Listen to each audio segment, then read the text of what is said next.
If the new pot isn't big enough for your bonsai, what would you do? Should you switch to a bigger pot? Or is there another solution to this problem? And how can we make a maple bonsai grow more branches? Do you know the answers? Let's find out together. This is a maple bonsai. Today we're going to repot it. First, cut off the aluminum wire at the base of the pot and take the entire tree out. Over the past few years, this bonsai has been growing in a 21 centimeter wide pot. As time passed, the trunk has grown a little larger. I was worried if the tree would still fit into its old pot. So today I decided to check. The roots and soil are in great condition. Using a small hook, I removed the old soil. This tool is incredibly handy. The last time this bonsai was repotted was in 2020, which was 4 years ago. Here's a photo of the tree during the last repotting. After trimming off the excess roots at the bottom, I cleaned away the remaining soil. Now we're facing the issue mentioned at the beginning of the video. What do you do when the pot is too small for a growing tree? This new oval pot is 20 centimeters wide, which is 1 centimeter smaller than the old pot. The tree fits well in a deeper oval pot that's 21 centimeters wide, but that pot feels too big for a small bonsai.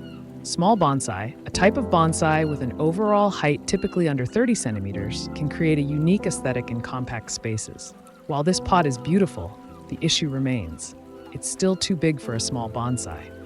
So how do we solve this? Keep watching to find out. First, I used a marker to draw a line on a large root. Then I cut along the line using a saw. Many people say the bigger the root, the better, but this is only true when the bonsai is in an appropriately sized pot. In most cases, if the root is too large, it's necessary to prune it. However, I recommend doing this under the guidance of an experienced bonsai expert to avoid damaging the tree due to inexperience. I continued trimming the roots.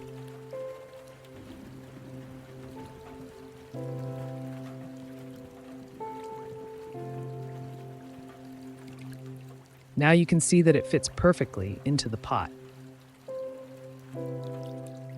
Apply glue to seal the wounds and prevent infection. Next, start adding soil to the pot. Begin with a layer of gravel at the bottom to ensure proper drainage and aeration for the bonsai. The new soil is primarily red soil. Place the maple bonsai in the pot and continue adding the fresh soil.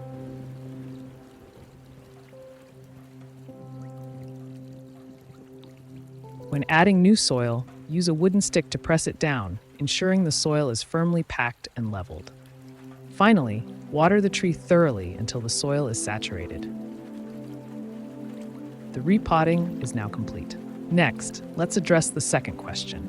How can we encourage a maple bonsai to grow more branches? Previously, the common method was to remove all the leaves from the tree, but this approach is now less commonly used. So what's the new method? Currently, the main technique is to remove just one leaf. Additionally, this task is performed alongside pinching new buds after the tree has sprouted. The goal is to create more smaller branches without thickening the existing ones. This work is done daily during this time of the year. From May to September, it's carried out every 3 to 5 days. Here's the number of new branches this tree has grown in the past 3 years using this method. Have you learned these techniques yet? Leave a 1 in the comments if you found this video helpful, and don't forget to like and subscribe to the channel.